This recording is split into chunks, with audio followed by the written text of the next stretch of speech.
La naturaleza humana. Dios hizo al hombre y a la mujer a su imagen, con individualidad propia y con la facultad y la libertad de pensar y obrar. Aunque los creó como seres libres, cada uno es una unidad invisible de cuerpo, mente y espíritu que depende de Dios para la vida, el aliento y todo lo demás. Cuando nuestros primeros padres desobedecieron a Dios, negaron su dependencia de Él y cayeron de su elevada posición. La imagen de Dios en ellos se desfiguró y quedaron sujetos a la muerte. Sus descendientes participaron de esta naturaleza caída y de sus consecuencias. Nacen con debilidades y tendencias hacia el mal. Pero Dios, en Cristo, reconcilió al mundo consigo mismo y por medio de su Espíritu Santo restaura en los mortales penitentes la imagen de su Hacedor.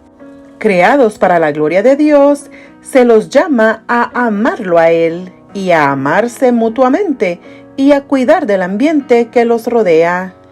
Génesis 1 del 26 al 28 dice: Entonces dijo Dios: hagamos al hombre a nuestra imagen, conforme a nuestra semejanza, y señoree en los peces del mar, en las aves de los cielos, en las bestias, en toda la tierra, y en todo animal que se arrastra sobre la tierra. Y creó Dios al hombre a su imagen, a imagen de Dios lo creó, varón y hembra los creó. Y los bendijo Dios y les dijo: fructificaos y multiplicaos, llenad la tierra y sojuzgadla, y señorear en los peces del mar, en las aves de los cielos y en todas las bestias que se mueven sobre la tierra. Capítulo 2:7 dice: Entonces Jehová Dios formó al hombre del polvo de la tierra y sopló en su nariz aliento de vida, y fue el hombre un ser viviente. Capítulo 15.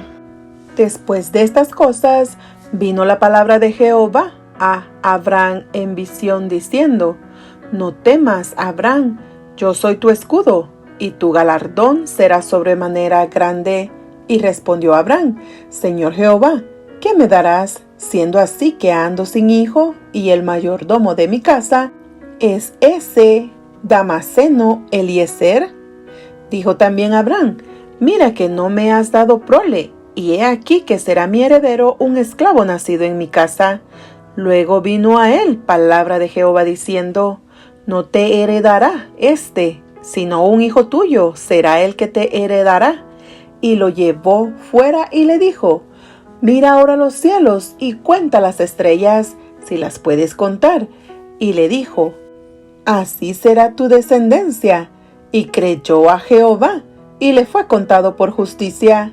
Y le dijo: Yo soy Jehová, que te saqué de Ur de los caldeos, para darte a heredar esta tierra. Y él respondió: Señor Jehová, ¿en qué conoceré que la he de heredar? Y le dijo: Tráeme una becerra de 3 años, y una cabra de 3 años, y un carnero de 3 años, una tórtola también, y un palomino. Y tomó él todo esto, y lo partió por la mitad, y puso cada mitad una enfrente de la otra, mas no partió las aves. Y descendían aves de rapiña sobre los cuerpos muertos, y Abraham las ahuyentaba. Mas a la caída del sol sobrecogió el sueño a Abraham, y he aquí el temor de una grande oscuridad cayó sobre él. Entonces Jehová dijo a Abraham: Ten por cierto que tu descendencia morará en tierra ajena, y será esclava allí, y será oprimida por 400 años. Mas también a la nación a la cual servirán juzgaré yo, y después de esto saldrá con gran riqueza, y tú vendrás a tus padres en paz, y serás sepultado en buena vejez. Y en la 4ª generación volverán acá, porque aún no ha llegado a su colmo la maldad del amorreo hasta aquí. Y sucedió que puesto el sol, y ya oscurecido, se veía un horno humeando, y una antorcha de fuego que pasaba por entre los animales divididos. En aquel día hizo Jehová un pacto con Abraham, diciendo: A tu descendencia daré esta tierra, desde el río de Egipto hasta el río grande, el río Éufrates, la tierra de los ceneos, los ceneseos, los cadmoneos, los eteos, los fereceos, los refaítas, los amorreos, los cananeos, los gergeseos y los jebuseos. Capítulo 3 de Génesis dice: Pero la serpiente era astuta más que todos los animales del campo que Jehová Dios había hecho, la cual dijo a la mujer: ¿Con qué Dios ha dicho, no comáis de todo árbol del huerto? Y la mujer respondió a la serpiente: Del fruto de los árboles del huerto podemos comer, pero del fruto del árbol que está en medio del huerto, dijo Dios, no comeréis de él, ni le tocaréis, para que no muráis.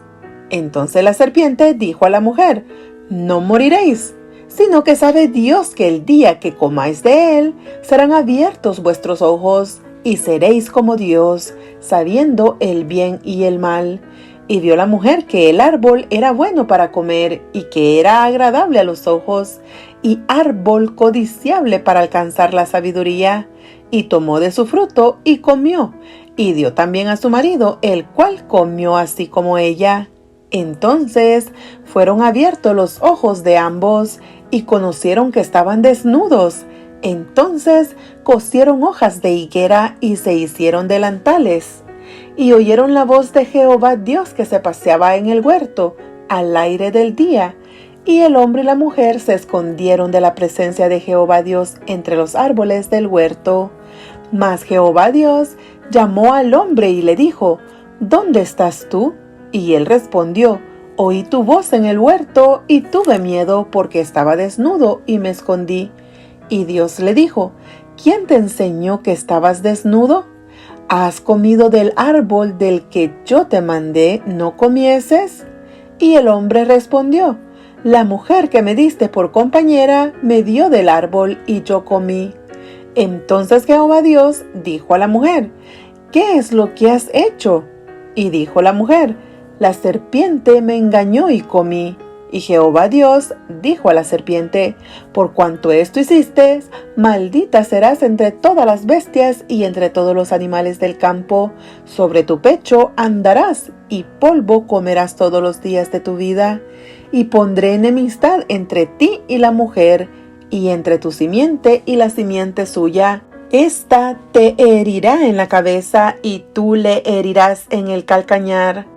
A la mujer dijo: Multiplicaré en gran manera los dolores en tus preñeces, con dolor darás a luz los hijos, y tu deseo será para tu marido, y él se enseñoreará de ti. Y al hombre dijo: Por cuanto obedeciste a la voz de tu mujer, y comiste del árbol de que te mandé diciendo, no comerás de él, maldita será la tierra por tu causa. Con dolor comerás de ella todos los días de tu vida. Espinos y cardos te producirá, y comerás plantas del campo. Con el sudor de tu rostro comerás el pan hasta que vuelvas a la tierra, porque de ella fuiste tomado, pues polvo eres, y al polvo volverás. Y llamó a Adán el nombre de su mujer, Eva, por cuanto ella era madre de todos los vivientes. Y Jehová Dios hizo al hombre y a la mujer túnicas de pieles, y los vistió. Y dijo Jehová Dios: He aquí el hombre es como uno de nosotros, sabiendo el bien y el mal. Ahora pues, que no alargue su mano, y tome también del árbol de la vida, y coma, y viva para siempre. Y lo sacó Jehová del huerto de Edén, para que labrase la tierra de que fue tomado. Echó pues fuera al hombre, y puso al oriente del huerto de Edén querubines, y una espada encendida que se revolvía por todos lados, para guardar el camino del árbol de la vida. Salmo 8 del 4 al 8 dice: Digo, ¿qué es el hombre para que tengas de él memoria? Y el hijo del hombre para que lo visites.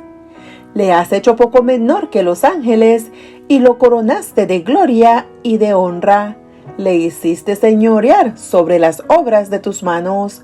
Todo lo pusiste debajo de sus pies, ovejas y bueyes, todo ello, y asimismo las bestias del campo, las aves de los cielos y los peces del mar, todo cuanto pasa por los senderos del mar. Salmo 51, 5 y 10 dice: He aquí, en maldad he sido formado, y en pecado me concibió mi madre. Crea en mí, oh Dios, un corazón limpio, y renueva un espíritu recto dentro de mí. Salmo 58, 3 dice: Se apartaron los impíos desde la matriz, se descarriaron hablando mentira desde que nacieron. Jeremías 17, 9 dice así: Engañoso es el corazón más que todas las cosas, y perverso, ¿quién lo conocerá?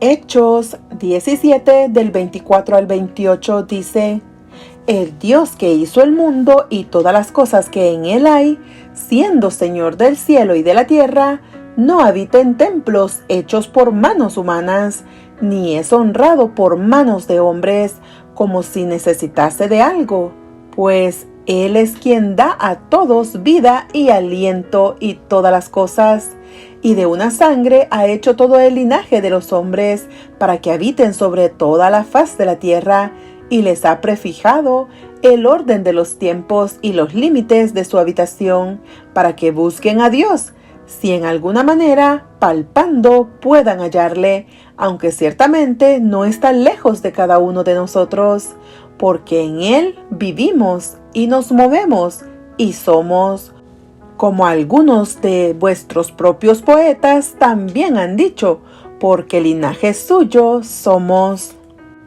Romanos capítulo 5 del 12 al 17 dice: Por tanto, como el pecado entró en el mundo por un hombre, y por el pecado la muerte, así la muerte pasó a todos los hombres, por cuanto todos pecaron. Pues antes de la ley había pecado en el mundo, pero donde no hay ley, no se inculpa de pecado. No obstante, reinó la muerte desde Adán hasta Moisés, aun en los que no pecaron a la manera de la transgresión de Adán, el cual es figura del que había de venir. Pero el don no fue como la transgresión, porque si por la transgresión de aquel uno murieron los muchos, abundaron mucho más para los muchos la gracia y el don de Dios por la gracia de un hombre, Jesucristo. Y con el don no sucede como en el caso de aquel uno que pecó, porque ciertamente el juicio vino a causa de un solo pecado para condenación, pero el don vino a causa de muchas transgresiones para justificación. Pues si por la transgresión de uno solo reinó la muerte, mucho más reinarán en vida por uno solo, Jesucristo, los que reciben la abundancia de la gracia y el don de la justicia. Segunda de Corintios capítulo 5, versículo 19 y 20 dice: Que Dios estaba en Cristo reconciliando consigo al mundo, no tomándoles en cuenta a los hombres sus pecados, y nos encargó a nosotros la palabra de la reconciliación. Así que somos embajadores en nombre de Cristo, como si Dios rogase por medio de nosotros. Os rogamos en nombre de Cristo, reconciliaos con Dios. Efesios 2:3. Entre los cuales también todos nosotros vivimos en otro tiempo en los deseos de nuestra carne, haciendo la voluntad de la carne y de los pensamientos, y éramos por naturaleza hijos de ira, lo mismo que los demás. Primera de Tesalonicenses 5:23 dice: Y el mismo Dios de paz os santifique por completo, y todo vuestro ser, espíritu, alma y cuerpo, sea guardado irreprensible para la venida de nuestro Señor Jesucristo. Primera de Juan 3:4 dice: Todo aquel que comete pecado infringe también la ley, pues el pecado es infracción de la ley. Capítulo 4, versículos 7, 8, 11 y 20 dicen: Amados, amémonos unos a otros, porque el amor es de Dios. Todo aquel que ama es nacido de Dios y conoce a Dios. El que no ama no ha conocido a Dios, porque Dios es amor. En esto se mostró el amor de Dios para con nosotros, en que Dios envió a su Hijo unigénito al mundo para que vivamos por Él. Amados, si Dios nos ha amado así, debemos también nosotros amarnos unos a otros. Si alguno dice, yo amo a Dios y aborrece a su hermano, es mentiroso, pues el que no ama a su hermano, a quien ha visto, ¿cómo puede amar a Dios a quien no ha visto? Entonces dijo Dios, hagamos al hombre a nuestra imagen, conforme a nuestra semejanza. Génesis 1:26. Al realizar la obra culminante de su creación, Dios no recurrió al poder de su palabra. En vez de ello, se inclinó en un gesto de amor para formar a esa nueva criatura a partir del polvo de la tierra.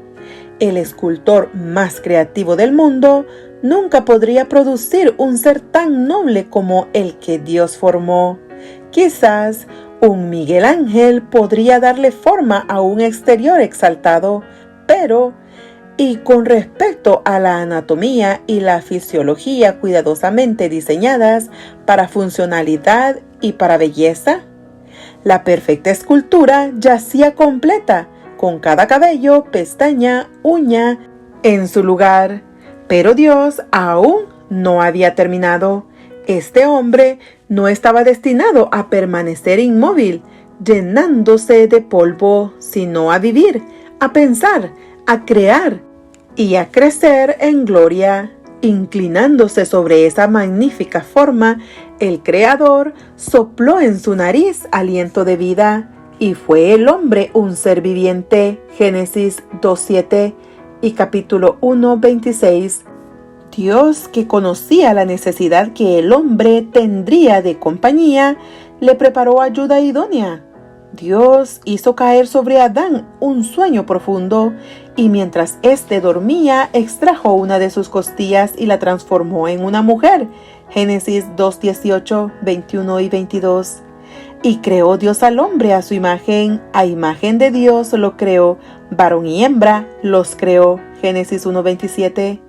Luego Dios los bendijo y les dijo, fructificad y multiplicaos, llenad la tierra y sojuzgadla, y señoread en los peces del mar, en las aves de los cielos y en todas las bestias que se mueven sobre la tierra. Génesis 1:28. Adán y Eva recibieron un hogar jardín más espléndido que la más fina mansión del mundo. Había árboles, viñas, flores, colinas y valles, todo adornado por Dios mismo. También había en el jardín dos árboles especiales, el árbol de la vida y el árbol del conocimiento del bien y del mal. Dios le concedió a la primera pareja permiso para comer libremente de todo árbol, excepto del árbol del conocimiento del bien y del mal. Génesis 2, 8, 9 y 17.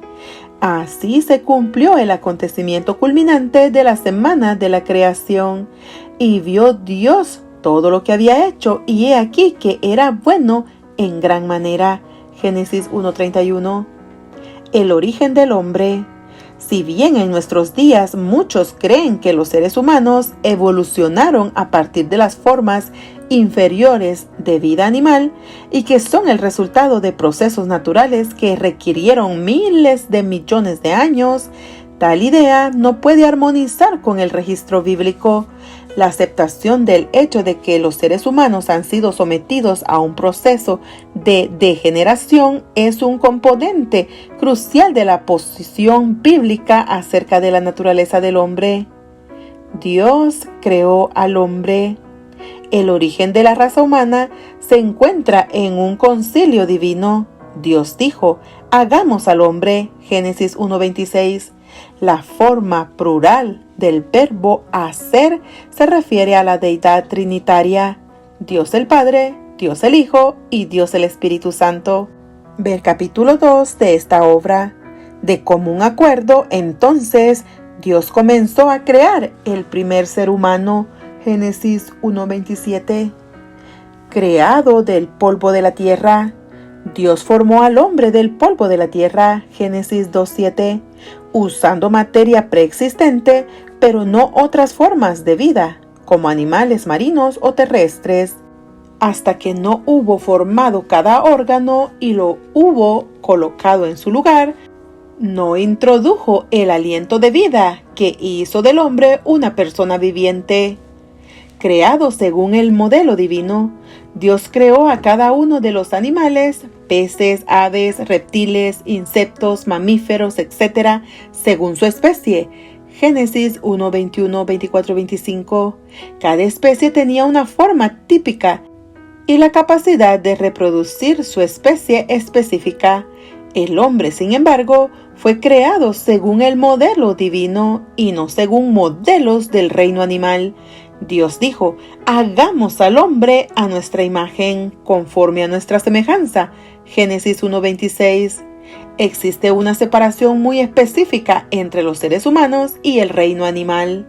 El registro genealógico de Lucas, al describir el origen de la raza humana, expresa esta diferencia con sencillez, pero en forma profunda. Adán, hijo de Dios, Lucas 3:38. La exaltada posición del hombre. La creación del hombre constituyó el cenit de toda la creación. Dios puso al hombre, creado a imagen del Dios soberano, a cargo del planeta Tierra y de toda vida animal. L. Bergholm declara: era su deber y privilegio hacer que toda la naturaleza y todos los seres creados que fueron colocados bajo su dominio estuvieran sometidos a su voluntad y propósito, con el fin de que tanto él como todo su glorioso dominio magnificasen al todopoderoso Creador y Señor del universo. Génesis 1:28 y Salmos 8:4-9. La unidad de la raza humana. Las genealogías del Génesis demuestran que las generaciones sucesivas después de Adán y Eva descendían sin excepciones de esta primera pareja. En nuestra calidad de seres humanos, todos compartimos la misma naturaleza, la cual constituye una unidad genética o genealógica. Pablo declaró: y de una sangre ha hecho todo el linaje de los hombres, para que habiten sobre toda la faz de la tierra. Hechos 17:26. Además, vemos otras indicaciones de la unidad orgánica de nuestra raza en los acertos bíblicos de que la transgresión de Adán trajo pecado y muerte sobre todos, y en la provisión de salvación para todos por medio de Cristo. Romanos 5:12-19 y 1 Corintios 15:21-22. La unidad de la naturaleza humana. ¿Cuáles son las partes características de los seres humanos? Están formados por varios componentes independientes como cuerpo, alma y espíritu. El aliento de vida. Dios formó al hombre del polvo de la tierra y sopló en su nariz aliento de vida, y fue el hombre un ser viviente. Génesis 2:7. Cuando Dios formó un cuerpo a partir de los elementos de la tierra, sopló el aliento de vida en los pulmones del cuerpo inerte de Adán, y como resultado fue el hombre un ser viviente. Génesis 2:7. Este aliento de vida es el soplo del Omnipotente que da vida. Job 33:4. La chispa vital. Podríamos compararlo con la corriente eléctrica que, cuando corre a través de diversos componentes eléctricos, transforma un panel gris e inerte de vidrio que está en una caja, convirtiéndolo en un cambiante cortinado de colores y acción al encender un televisor a colores. La electricidad produce sonido y movimiento donde antes no había nada. El hombre es un alma viviente. ¿Qué hizo el aliento de vida? Cuando Dios formó al ser humano a partir de los elementos de la tierra, todos los órganos estaban presentes: el corazón, los pulmones, los riñones, el hígado, el páncreas, el cerebro, etc. Todos perfectos, pero sin vida. Entonces, Dios sopló sobre esta materia inerte el aliento de vida. y fue el hombre un ser viviente. La ecuación bíblica es bien clara: el polvo de la tierra, los elementos de la tierra, más el aliento de vida, igual un ser viviente o alma viviente. La unión de los elementos de la tierra con el espíritu de vida produjo un ser viviente o un alma. Este aliento de vida no se limita a la gente, toda criatura viviente lo posee. La Biblia, por ejemplo, atribuye el aliento de vida tanto a los animales que entraron al arca de Noé como a los que no lo hicieron. Génesis 7, 15, 22. El término hebreo de Génesis 2:7, que se ha traducido como ser viviente o alma viviente, es Nefesh Chayah. Esta expresión no designa exclusivamente al hombre, ya que también se refiere a los animales marinos, los insectos, los reptiles y las bestias. Génesis 1:20, 24 y 2:19.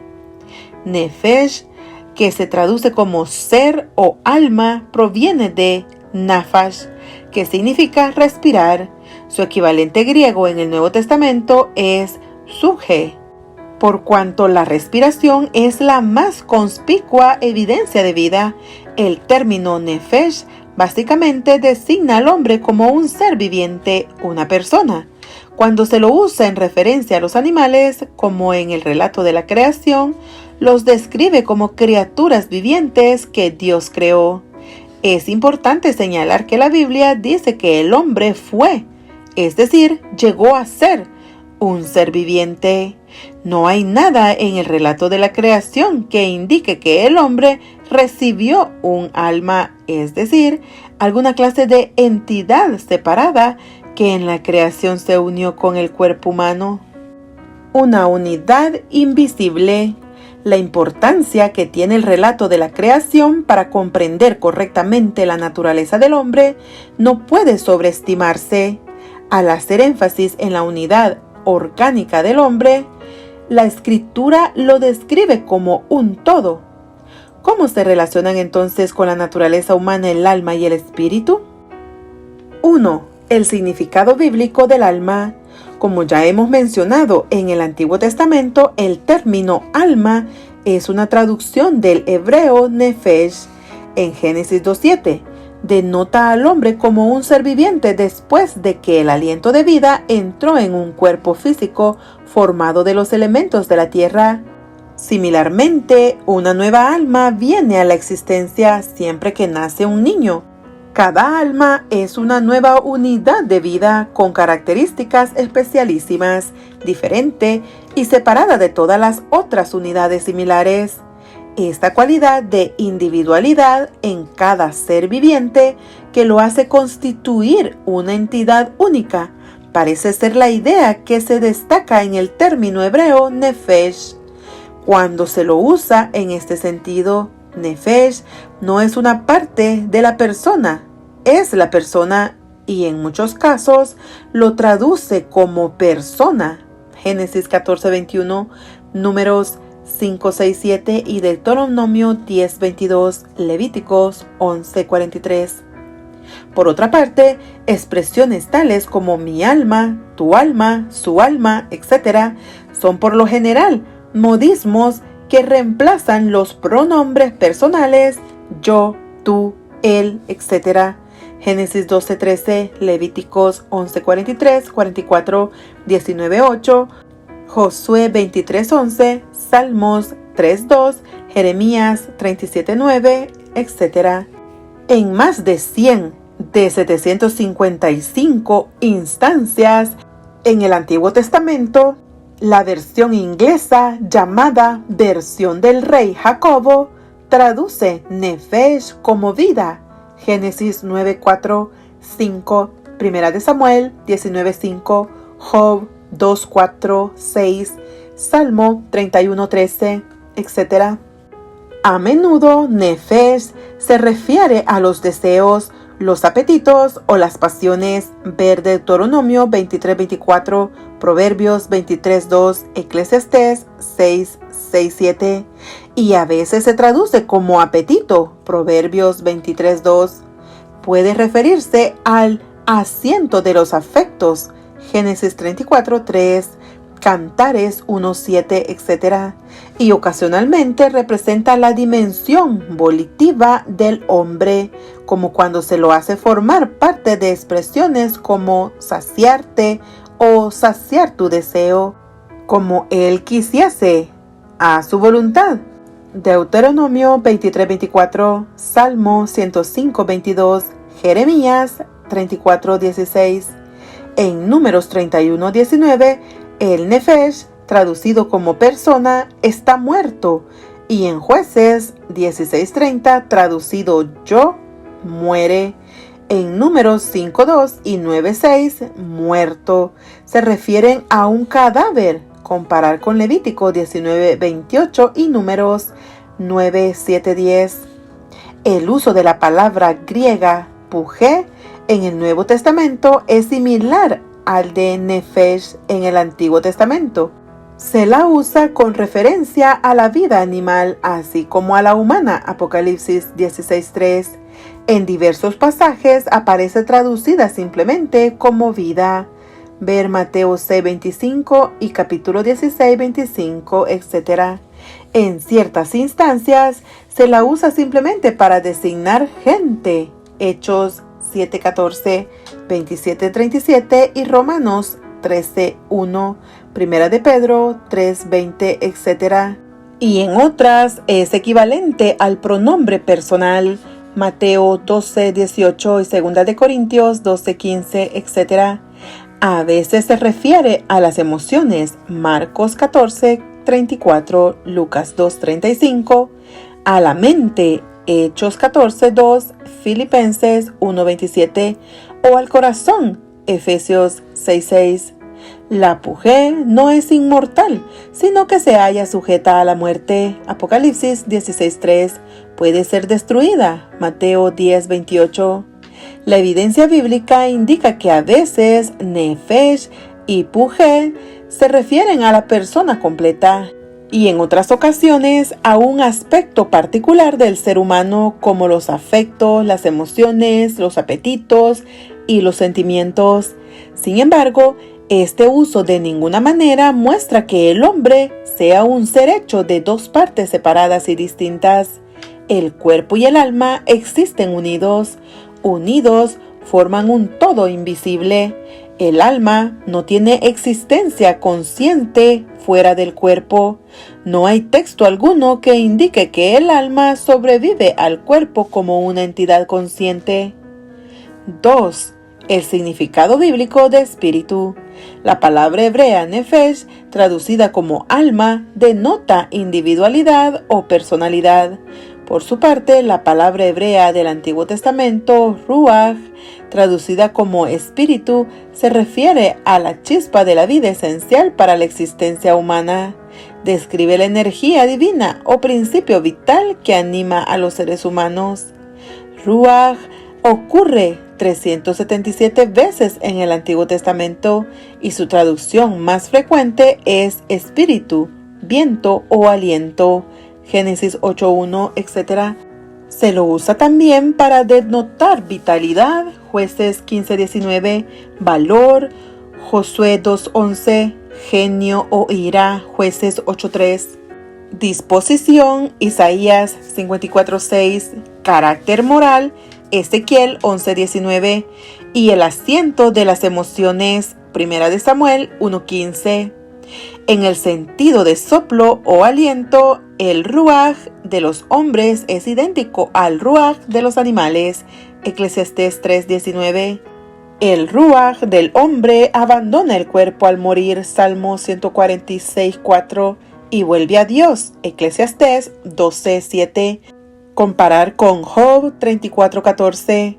Ruaj se usa frecuentemente con referencia al Espíritu de Dios, como en Isaías 63:10, en el Antiguo Testamento, y con respecto al hombre, la palabra ruaj nunca denota una entidad inteligente capaz de existir separada de un cuerpo físico.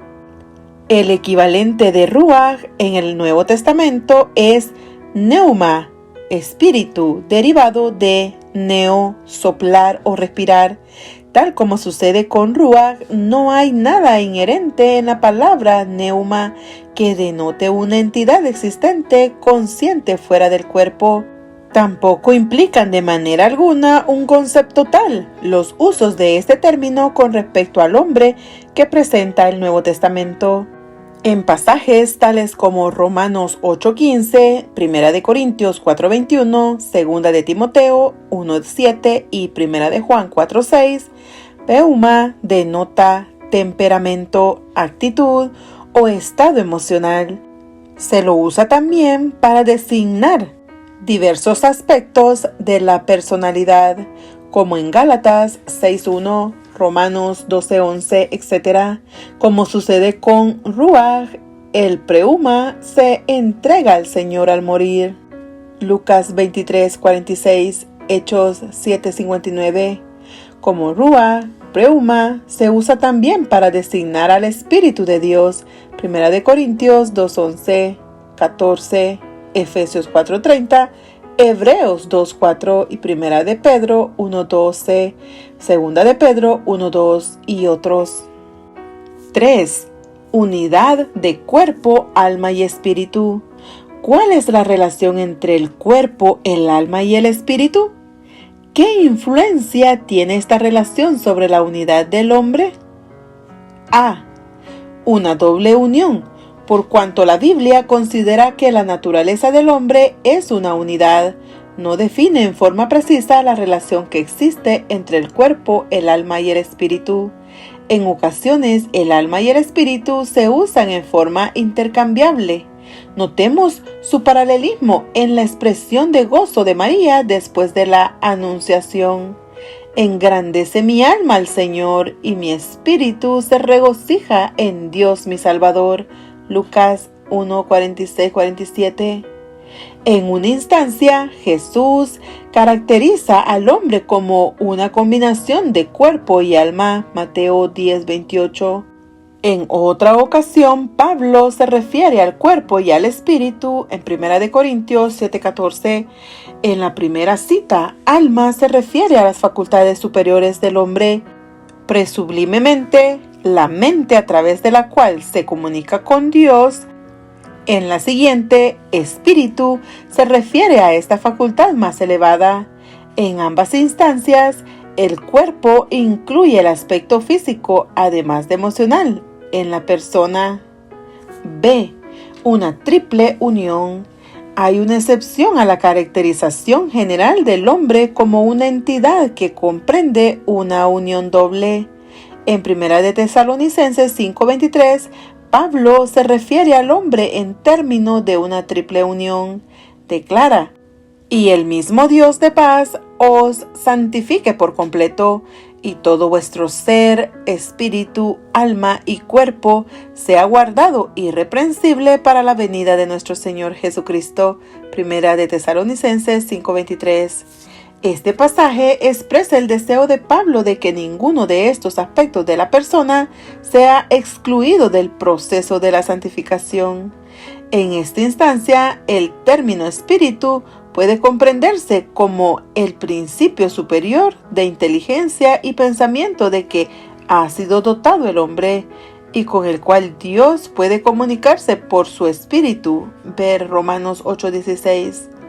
Es por la renovación de la mente por medio de las actividades del Espíritu Santo como el individuo puede transformarse a la semejanza de Cristo. Romanos 12:1-2. Por alma, cuando se distingue del espíritu, podemos comprender esa parte de la naturaleza del hombre que encuentra expresión a través de los instintos, las emociones y los deseos. Esta parte de nuestra naturaleza también puede ser santificada cuando, gracias a la obra del Espíritu Santo, la mente es puesta en conformidad con la mente de Dios y la razón santificada se impone sobre la naturaleza inferior. Los impulsos, que de otro modo serían contrarios a Dios, se sujetan a su voluntad. El cuerpo, que está bajo el control ya sea de la naturaleza superior o de la inferior, es la constitución física. la carne, la sangre y los huesos. El orden en que Pablo coloca los elementos, primero el espíritu, luego el alma y finalmente el cuerpo, no es una mera coincidencia. Cuando el espíritu está santificado, la mente se halla bajo el control divino. A su vez, la mente santificada tendrá una influencia santificadora sobre el alma, es decir, sobre los deseos, los sentimientos y las emociones. Las personas en las que se lleva a cabo esta santificación no abusarán de su cuerpo y por lo tanto su salud física será excelente. De este modo, el cuerpo se convierte en el instrumento santificado a través del cual el cristiano puede servir a su Señor y Salvador.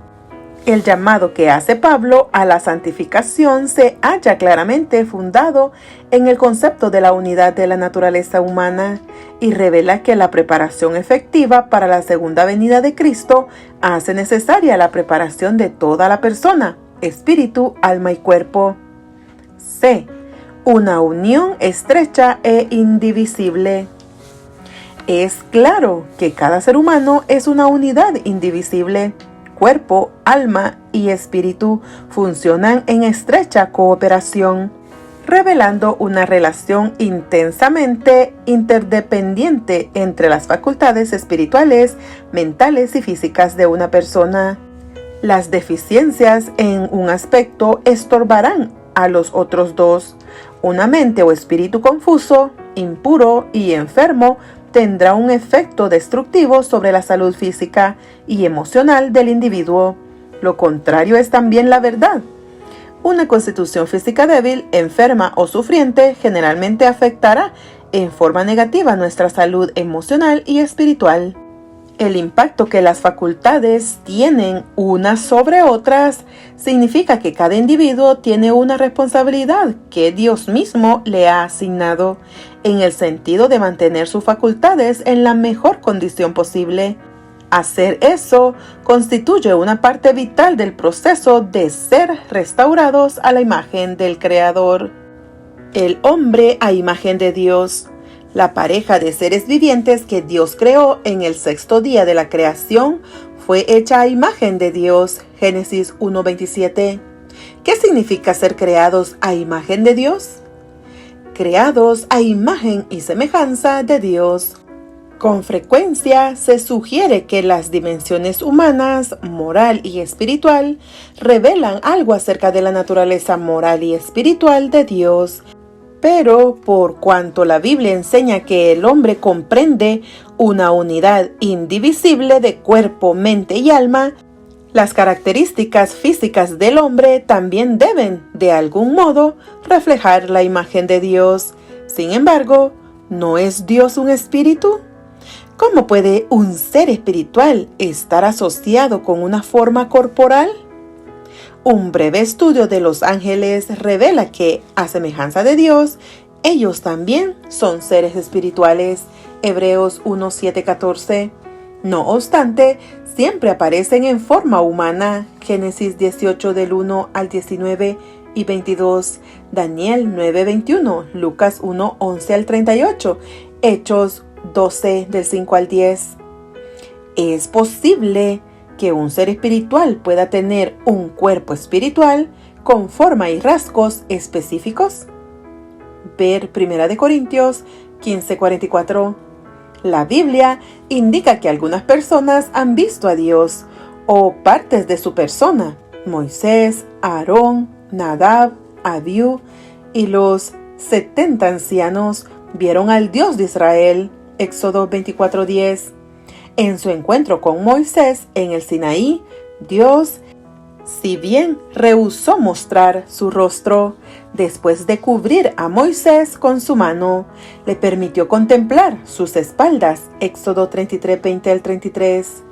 Dios se le apareció a Daniel en una visión de la escena del juicio, mostrándose como el anciano de días, sentado en un trono. Daniel 7:9-10. Pablo describe a Cristo como la imagen del Dios invisible, Colosenses 1:15, y la imagen misma de su sustancia, Hebreos 1:3. Estos pasajes parecen indicar que Dios es un ser personal y que posee una forma personal. Esto no debe sorprendernos, puesto que el hombre fue creado a imagen de Dios. El hombre fue creado un poco menor que los ángeles, Hebreos 2:7, una indicación de que fue dotado de dones mentales y espirituales.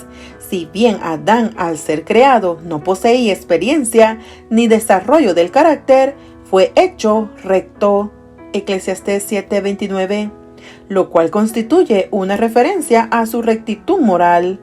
Como poseía la imagen moral de Dios, era justo además de santo, Efesios 4:24, y era parte de la creación que Dios consideró buena en gran manera, Génesis 1:31. Por cuanto el hombre fue creado a la imagen moral de Dios, se le dio la oportunidad de demostrar su amor y lealtad a su Creador. A semejanza de Dios, tenía la capacidad de escoger, es decir, la libertad de pensar y actuar con referencia a imperativos morales. De este modo, era libre de amar y obedecer o de desconfiar y desobedecer. Dios corrió el riesgo de que el hombre escogiera en forma equivocada, porque únicamente poseyendo la libertad de escoger, podría el hombre desarrollar un carácter que exhibiera plenamente el principio del amor, que es la esencia de Dios mismo, 1 de Juan 4:8. Su destino era alcanzar la mayor expresión de la imagen de Dios, amar a Dios con todo su corazón, alma y mente, y amar a otros como a sí mismo. Mateo 22, 36 al 40. Creado para establecer relaciones con sus semejantes. Así como los tres miembros de la deidad están unidos en una relación de amor, también los seres humanos creados a la imagen de Dios deben reflejar una relación de amor. En esa relación basada en el amor tenemos la oportunidad de vivir para los demás. Ser genuinamente humano significa estar orientado hacia una relación. El desarrollo de este aspecto de la imagen de Dios constituye una parte integral de la armonía y la prosperidad del reino de Dios, creados para ser mayordomos del ambiente. Dios dijo: hagamos al hombre a nuestra imagen, conforme a nuestra semejanza, y señoree en los peces del mar, en las aves de los cielos, en las bestias, en toda la tierra, y en todo animal que se arrastra sobre la tierra. Génesis 1:26. En este pasaje, Dios habla de la imagen divina del hombre y su dominio sobre la creación inferior. El hombre fue colocado sobre los órdenes inferiores de la creación en calidad de representante de Dios.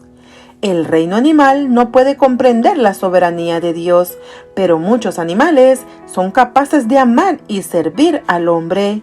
David se refiere al dominio del hombre en los siguientes términos: le hiciste señorear sobre las obras de tus manos, todo lo pusiste debajo de sus pies. Salmo 8:6.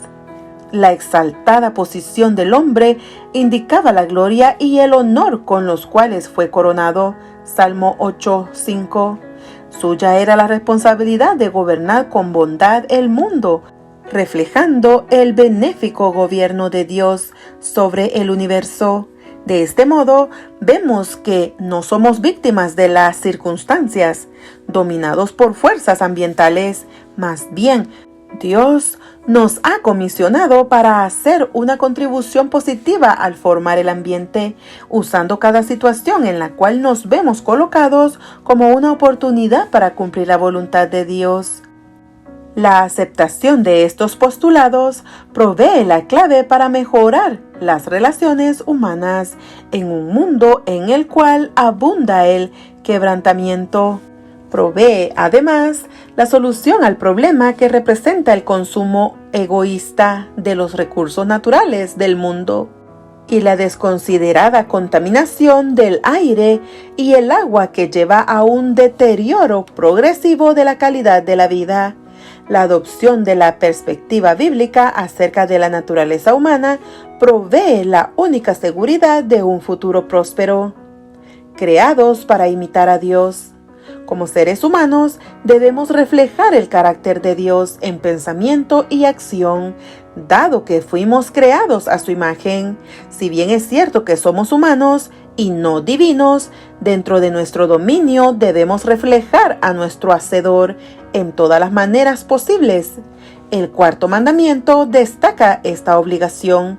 Debemos seguir el ejemplo de nuestro Creador, trabajando los primeros 6 días de la semana y reposando en el séptimo. Éxodo 20, 8 al 11.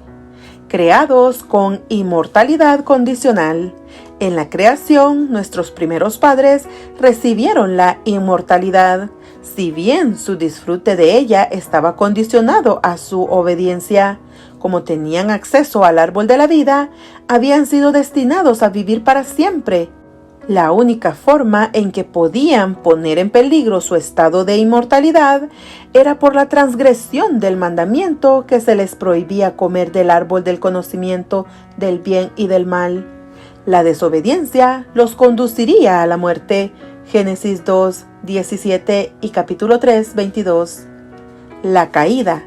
A pesar de haber sido creados perfectos y a imagen de Dios y de estar colocados en un ambiente perfecto, Adán y Eva se convirtieron en transgresores. ¿Cómo sucedió un cambio tan radical y terrible? El origen del pecado. Sí, Dios creó un mundo perfecto. ¿Cómo pudo desarrollarse el pecado? 1. Dios y el origen del pecado. Dios el creador, ¿es también el autor del pecado? La Escritura dice que no. Señala que por naturaleza Dios es santo, Isaías 6:3, y que no hay ninguna injusticia en él. Él es la roca cuya obra es perfecta, porque todos sus caminos son rectitud. Dios de verdad y sin ninguna iniquidad en él. Deuteronomio 32:4. La Escritura declara: lejos esté de Dios la impiedad, y del Omnipotente la iniquidad. Job 34:10.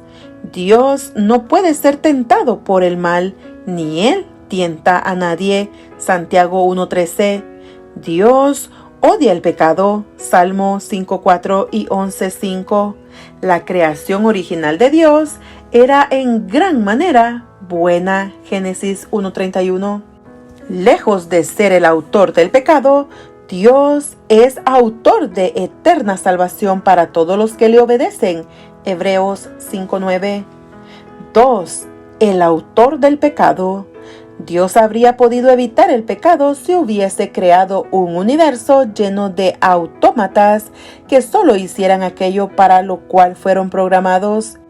Pero el amor de Dios requería que creara seres que pudiesen responder libremente a su amor, y una respuesta así es posible solo de parte de seres que tienen libertad de elección.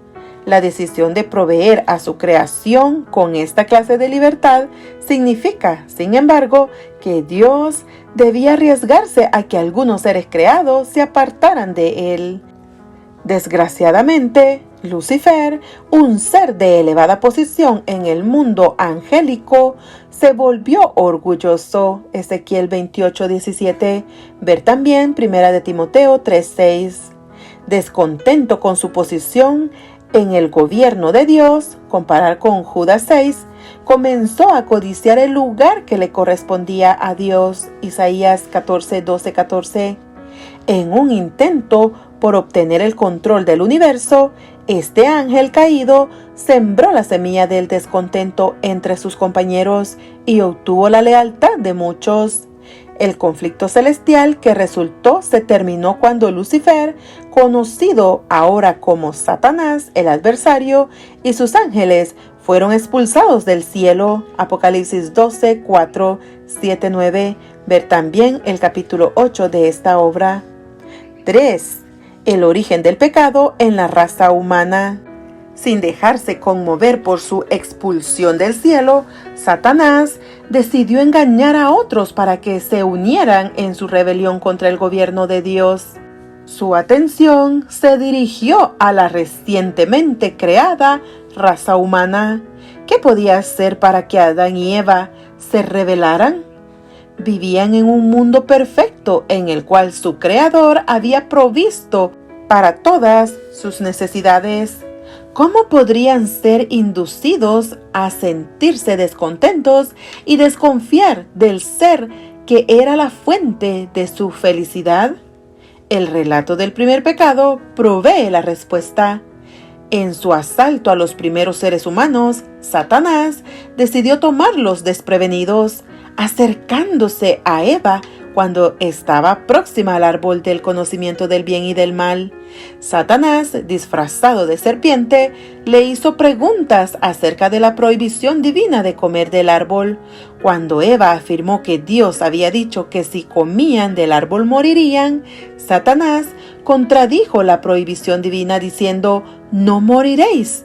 Despertó la curiosidad de la mujer, sugiriendo que Dios estaba procurando impedirle gozar de una maravillosa y nueva experiencia, la de ser como Dios. Génesis 3, 4 y 5. Inmediatamente se arraigó la duda acerca de la palabra de Dios. Eva se dejó cegar por las grandes posibilidades que parecía ofrecer la fruta. La tentación comenzó a atacar su mente santificada. La creencia en la palabra de Dios ahora se transformó en creencia en la palabra de Satanás. De pronto se le ocurrió que el árbol era bueno para comer y que era agradable a los ojos y árbol codiciable para alcanzar sabiduría. Descontenta con su posición, Eva cedió a la tentación de llegar a ser como Dios, y tomó de su fruto y comió, y dio también a su marido, el cual comió así como ella. Génesis 3:6. Por confiar en sus sentidos antes que en la palabra de Dios, Eva dejó de depender del Creador, cayó de su elevada posición y se hundió en el pecado. Por lo tanto, la caída de la raza humana se caracterizó, por encima de todo, por la falta de fe en Dios y su palabra. Esta incredulidad llevó a la desobediencia, la cual a su vez resultó en una relación quebrantada y finalmente en la separación entre Dios y el hombre. El impacto del pecado. ¿Cuáles fueron las consecuencias inmediatas y de largo alcance que tuvo el pecado? ¿Cómo afectó a la naturaleza humana? ¿Y cuál es la posibilidad de eliminar el pecado y mejorar la naturaleza humana? 1. Las consecuencias inmediatas. La primera consecuencia del pecado fue un cambio en la naturaleza humana que afectó las relaciones interpersonales, así como la relación con Dios. La nueva experiencia reveladora y estimulante solo produjo en Adán y Eva sentimientos de vergüenza. Génesis 3:7. En vez de convertirse en seres iguales a Dios, como Satanás había prometido, se sintieron atemorizados y procuraron esconderse. Génesis 3 del 8 al 10. Cuando Dios interrogó a Adán y a Eva acerca de su pecado, en vez de admitir su falta, procuraron transferir su propia culpabilidad. Adán dijo: «La mujer que me diste por compañera me dio del árbol y yo comí». Génesis 3:12. Sus palabras implican que Eva, y en forma indirecta, Dios era el responsable de su pecado, mostrando claramente cómo su transgresión quebrantó su relación con su esposa y con su Creador. Eva, a su vez, culpó a la serpiente. Génesis 3:13. Las nefastas consecuencias que tuvo la transgresión revelan la seriedad de la falta cometida. Dios maldijo a la serpiente, el instrumento de Satanás, condenándola a arrastrarse sobre su pecho como un recuerdo perpetuo de la caída. Génesis 3:14. A la mujer, Dios le dijo: «Multiplicaré en gran manera los dolores en tus preñeces. Con dolor darás a luz los hijos, y tu deseo será para tu marido, y él se enseñoreará de ti». Génesis 3:16. Y por cuanto Adán escuchó a su mujer en vez de a Dios, La tierra fue maldita para aumentar la ansiedad y el esfuerzo de sus trabajos. Maldita será la tierra por tu causa, con dolor comerás de ella todos los días de tu vida. Espinos y cardos te producirá y comerás plantas del campo. Con el sudor de tu rostro comerás del pan hasta que vuelvas a la tierra, porque de ella fuiste tomado. Génesis 3, 17, 19. Al reafirmar la naturaleza incambiable de su ley y el hecho de que cualquier transgresión lleva a una muerte inevitable, Dios declaró: polvo eres y al polvo volverás. Génesis 3:19. Dios ejecutó este veredicto cuando expulsó de su hogar edénico a los transgresores, interrumpiendo así su comunión directa con él. Génesis 3:8. Y al impedirles participar del árbol de la vida, fuente de vida eterna, así Adán y Eva pasaron a estar sujetos a la muerte. Génesis 3:22. 2. El carácter del pecado. Muchos pasajes de la Escritura, incluyendo en forma particular el relato de la caída, dejan en claro que el pecado es un mal moral. Lo que sucede cuando un agente moral libre elige violar la voluntad revelada de Dios. Génesis 3, 1, 6 y Romanos 1, 18 al 22. A.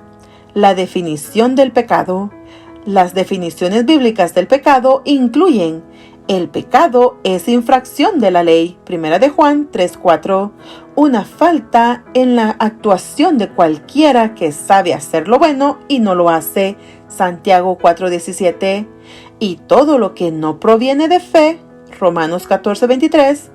Una definición amplia del pecado es cualquier desviación de la voluntad conocida de Dios, ya sea al descuidar lo que ha mandado específicamente o al hacer lo que ha prohibido específicamente.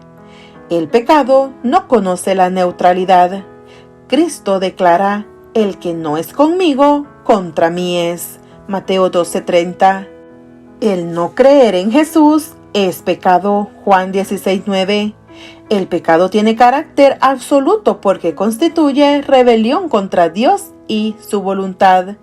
Cualquier pecado, pequeño o grande, resulta en el veredicto de culpable. De este modo, cualquiera que guardase toda la ley, pero ofendiese en un punto, se hace culpable de todos. Santiago 2:10. B. El pecado abarca los pensamientos, así como las acciones. Con frecuencia se habla del pecado solo en términos de actos concretos y visibles de transgresión de la ley. Pero Cristo dijo que el sentir ira contra alguien viola el sexto mandamiento del Decálogo: no matarás, Éxodo 20:13, y que los deseos impuros quebrantan el mandamiento que dice: no cometerás adulterio, Éxodo 20:14. El pecado, por lo tanto, abarca no solo la desobediencia abierta que se traduce en actos, sino también los pensamientos y los deseos. C. El pecado y la culpabilidad. El pecado produce culpabilidad. Desde la perspectiva bíblica, la culpabilidad implica que el que ha cometido pecado es digno de castigo, y por cuanto todos somos pecadores, todo el mundo está bajo el juicio de Dios. Romanos 3:19. La culpabilidad, si no se deshace de ella en forma adecuada, destruye las facultades físicas, mentales y espirituales.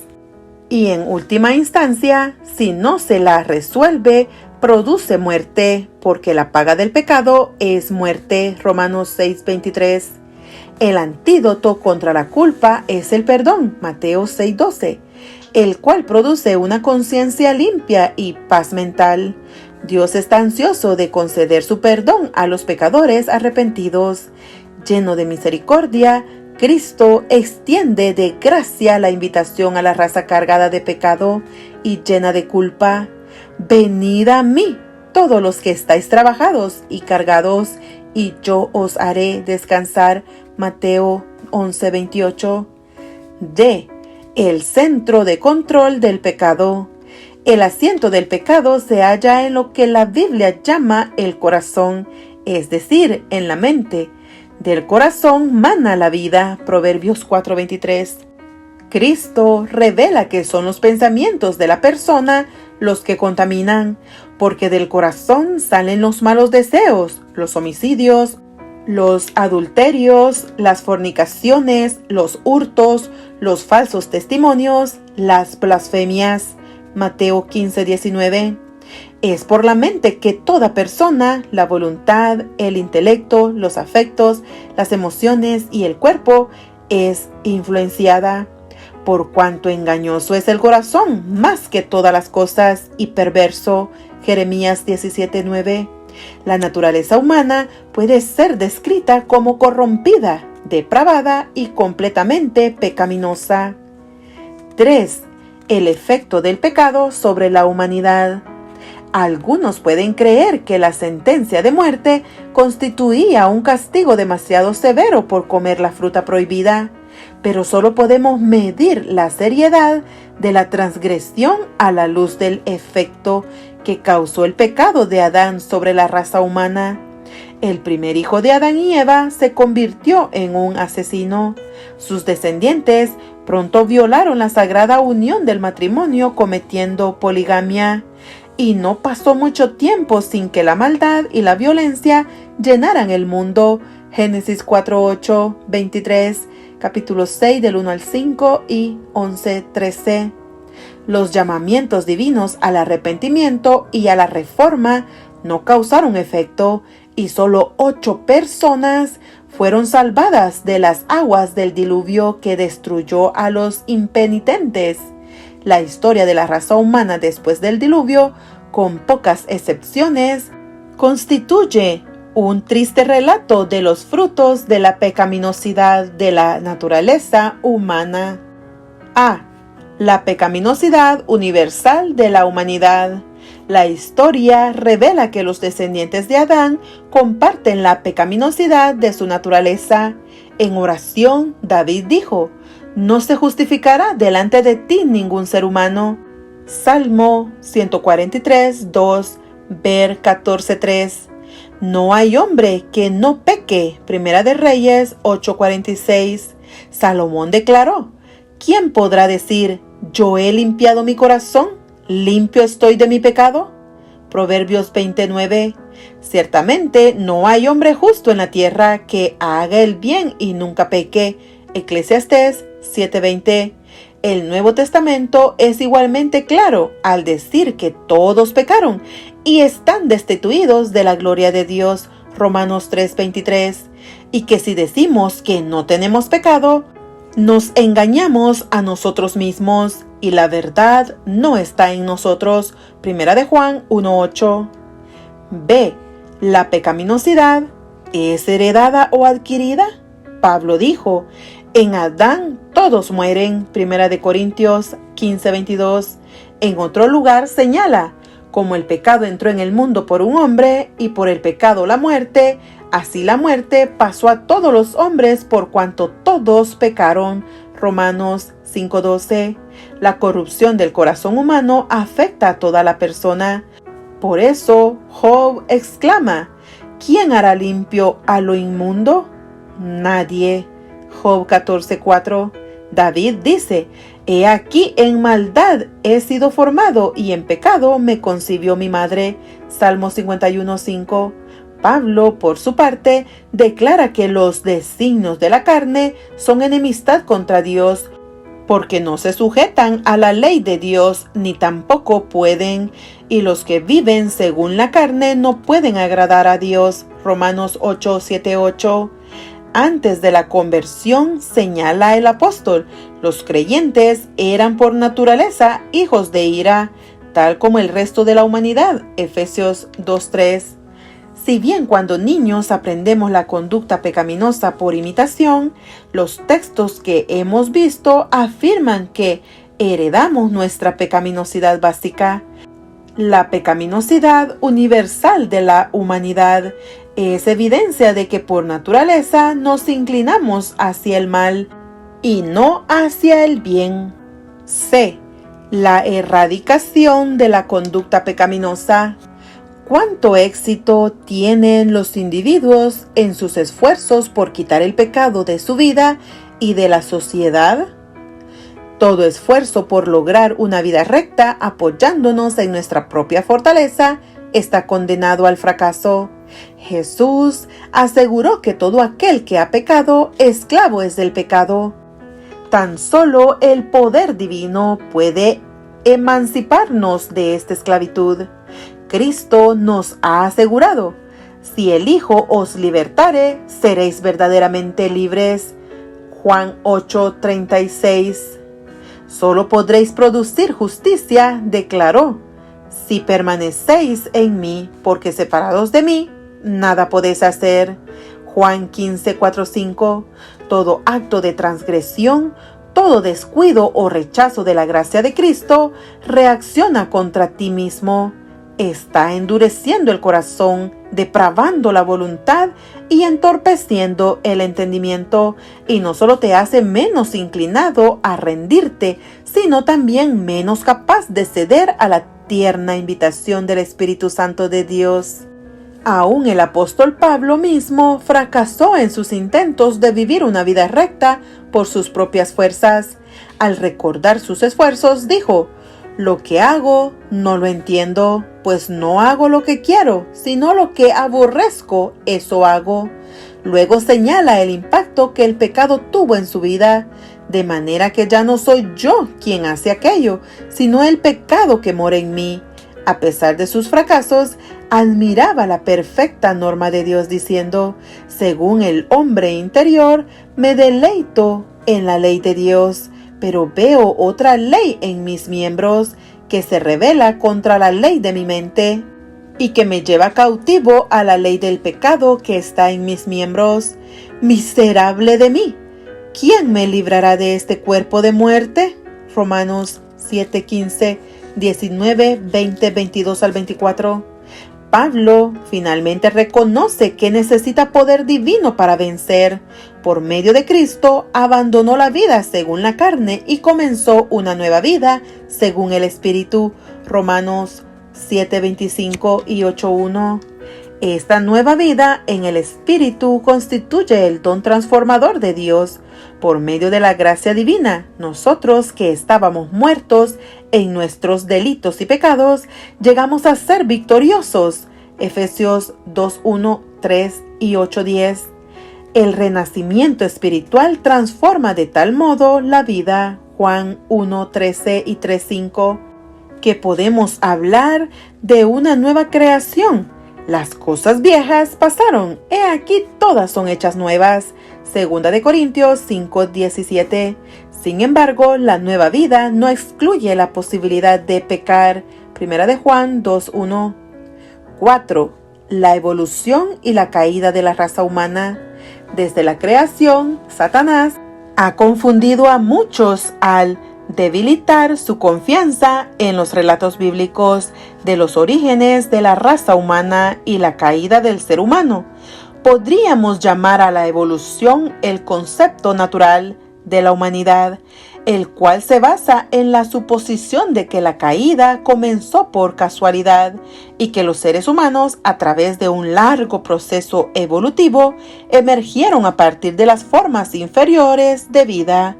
Por un proceso de supervivencia del más apto, habrían evolucionado hasta alcanzar su nivel actual. Como aún no han alcanzado su potencial, continúan evolucionando. Un número creciente de cristianos ha adoptado la evolución teísta, la cual afirma que Dios usó la evolución para realizar la creación descrita en el Génesis. Los que aceptan la evolución teísta no consideran que los primeros capítulos del Génesis sean literales, sino meras alegorías o mitos. A. El concepto bíblico del hombre y la evolución. Los cristianos creacionistas están preocupados por el impacto que tiene la teoría de la evolución sobre la fe cristiana. Jaime Orr escribió: en nuestros días el cristianismo se ve amenazado, no por ataques aislados a sus doctrinas, sino por una contravisión del mundo, concebida positivamente, la cual pretende estar fundada sobre hechos científicos, hábilmente construida y defendida, pero que en sus ideas fundamentales ataca la raíz misma del sistema cristiano. La Biblia rechaza la interpretación mítica o alegórica de Génesis. Los mismos escritores bíblicos interpretan los primeros 11 capítulos del Génesis como historia literal. Adán y Eva, la serpiente y Satanás son considerados personajes históricos en el drama del gran conflicto. Ver Job 31:33, Eclesiastés 7:29, Mateo 19:4 y 5, Juan 8:44, Romanos 5:12, 18, 19, Segunda de Corintios 11:3 y Primera de Timoteo 2:14 y Apocalipsis 12:9. B.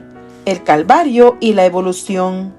La evolución, en cualquier forma que se la presente, contradice los fundamentos básicos del cristianismo. Bien lo expresó Leonardo Bertium cuando declaró: en lugar de la historia de una caída, aparece la historia de un ascenso. El cristianismo y la evolución se hallan diametralmente opuestos entre sí. La historia según la cual nuestros primeros padres fueron creados a imagen de Dios y experimentaron la caída en el pecado, o es cierta o no lo es. Y si no lo es, entonces, ¿para qué ser cristianos? La contradicción más radical de la evolución la provee el Calvario. Si no hubo caída, ¿por qué necesitaríamos que Dios muriera por nosotros? No solo la muerte en general, sino específicamente la muerte de Cristo por nosotros, proclama que la humanidad está lejos de la perfección.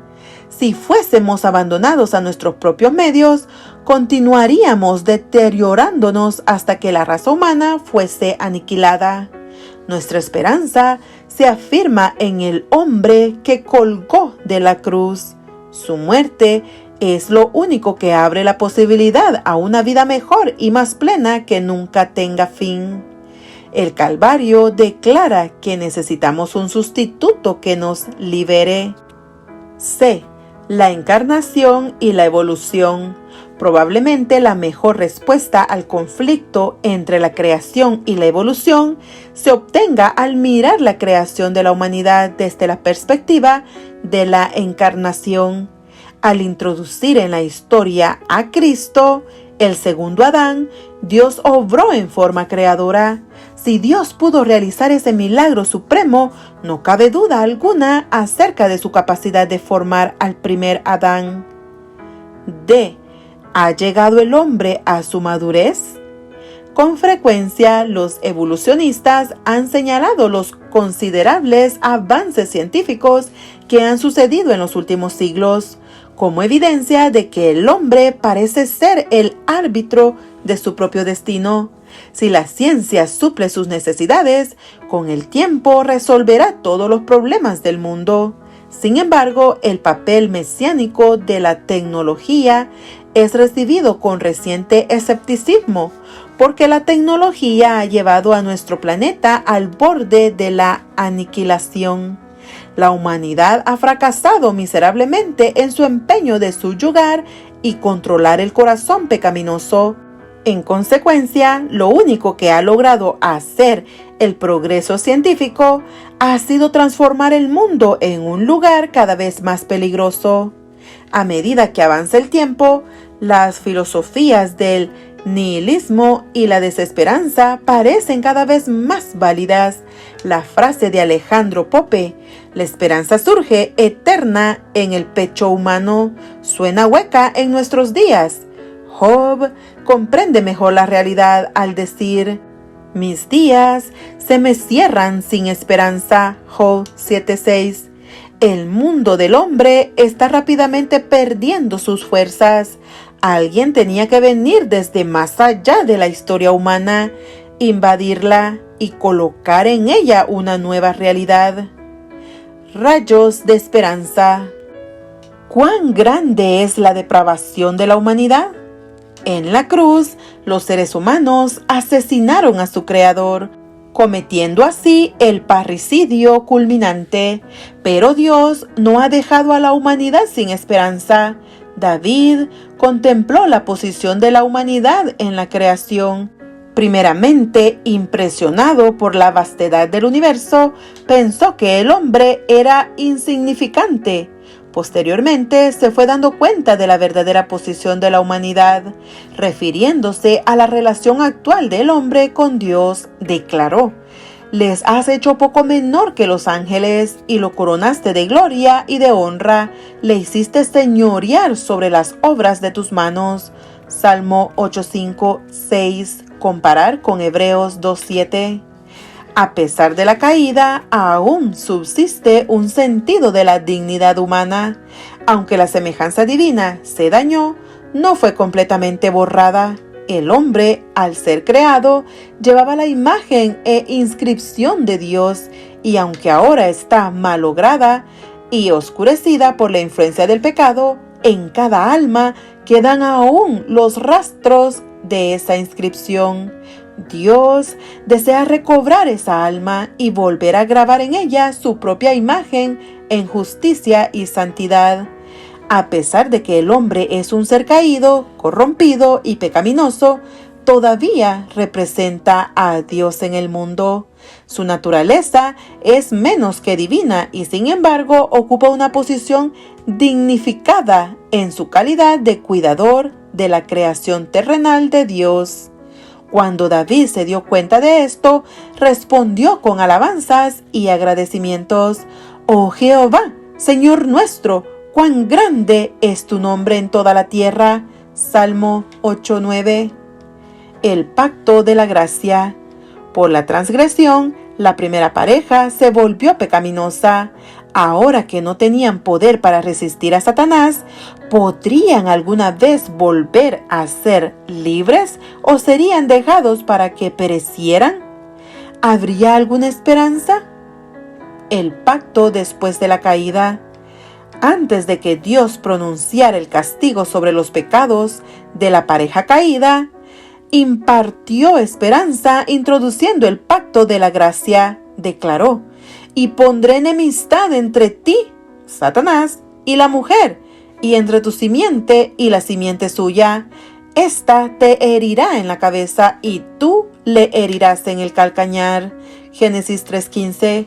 El mensaje de Dios produjo ánimo, porque anunciaba que, si bien Satanás había hecho caer bajo sus encantamientos a la humanidad, por último sería derrotado. El pacto fue hecho entre Dios y la humanidad. Primero, Dios prometió concedernos, por medio de su gracia, una defensa contra el pecado.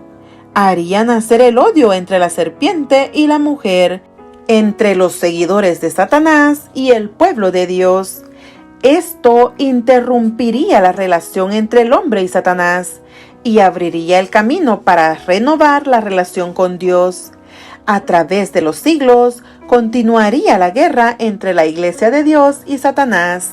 El conflicto alcanzaría su culminación en la muerte de Jesucristo, la personificación predicha de la simiente de la mujer. En el Calvario, Satanás fue derrotado. A pesar de que la simiente de la mujer fue herida, logró derrotar al autor del mal.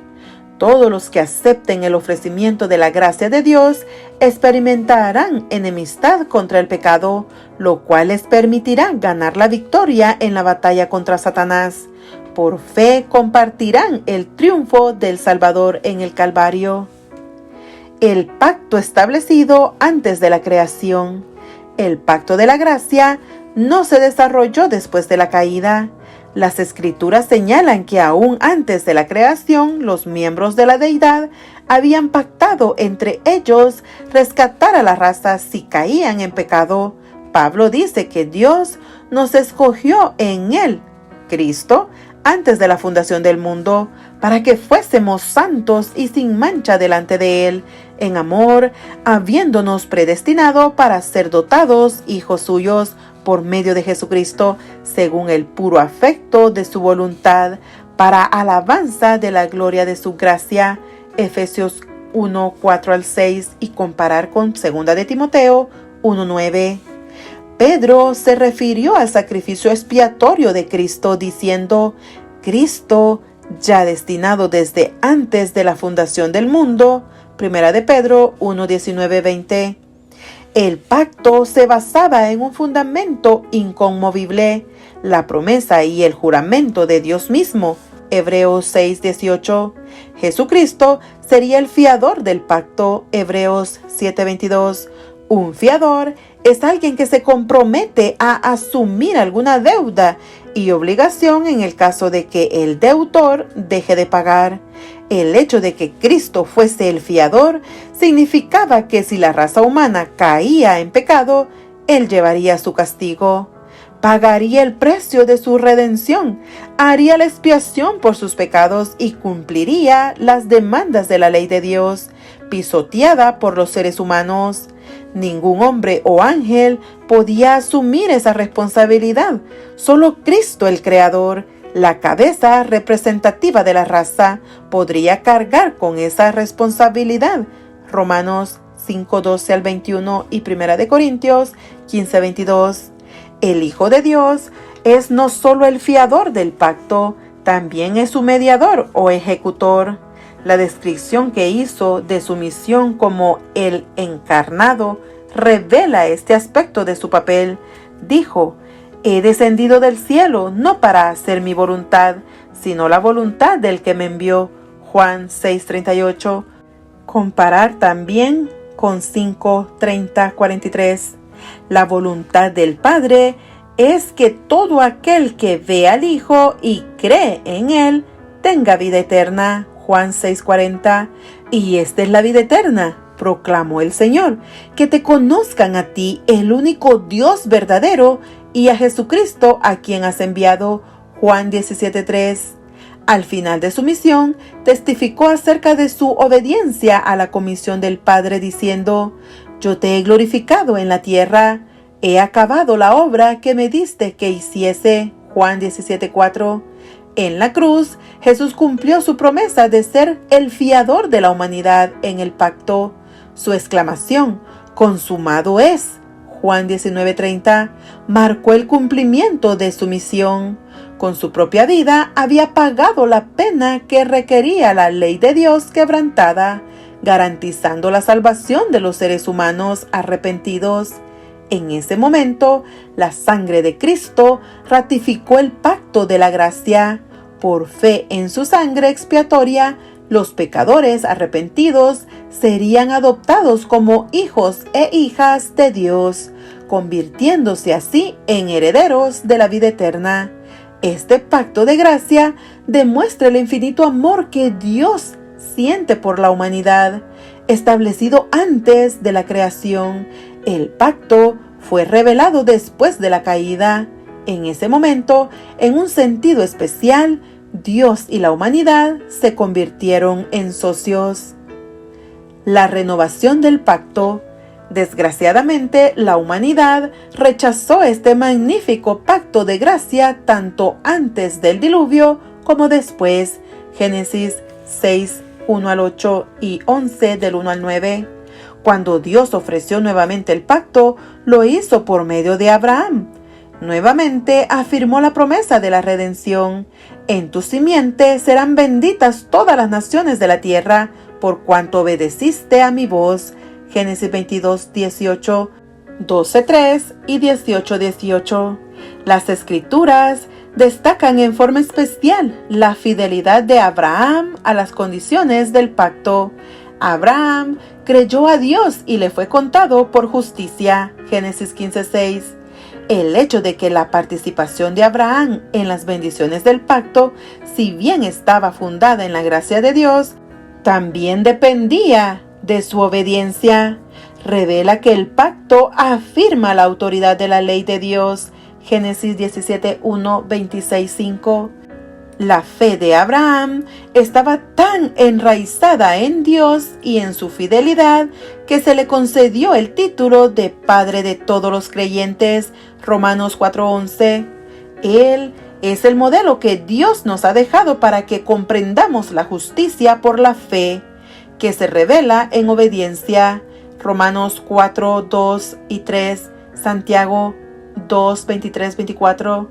El pacto de la gracia no dispensa automáticamente sus bendiciones sobre los descendientes naturales de Abraham, sino únicamente sobre los que siguen el ejemplo de fe del patriarca.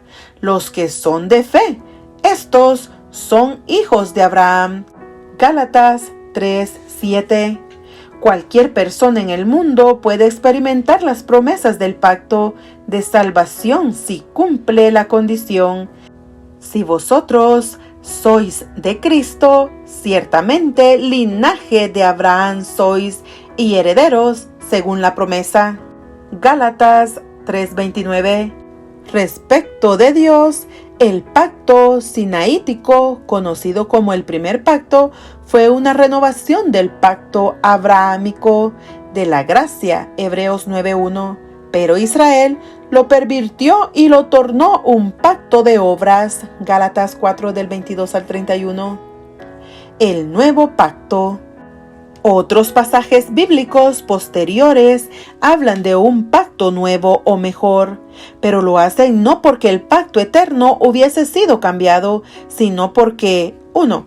Por causa de la infidelidad de Israel, el pacto eterno de Dios se había pervertido en un sistema de obras. 2. Estaba asociado con una nueva revelación del amor de Dios en la encarnación, vida, muerte, resurrección y mediación de Jesucristo, Hebreos 8, 6 al 13. Y 3. No fue sino hasta la cruz cuando fue ratificado por la sangre de Cristo, Daniel 9:27, Lucas 22:20, Romanos 15:8, Hebreos 9:11 al 22.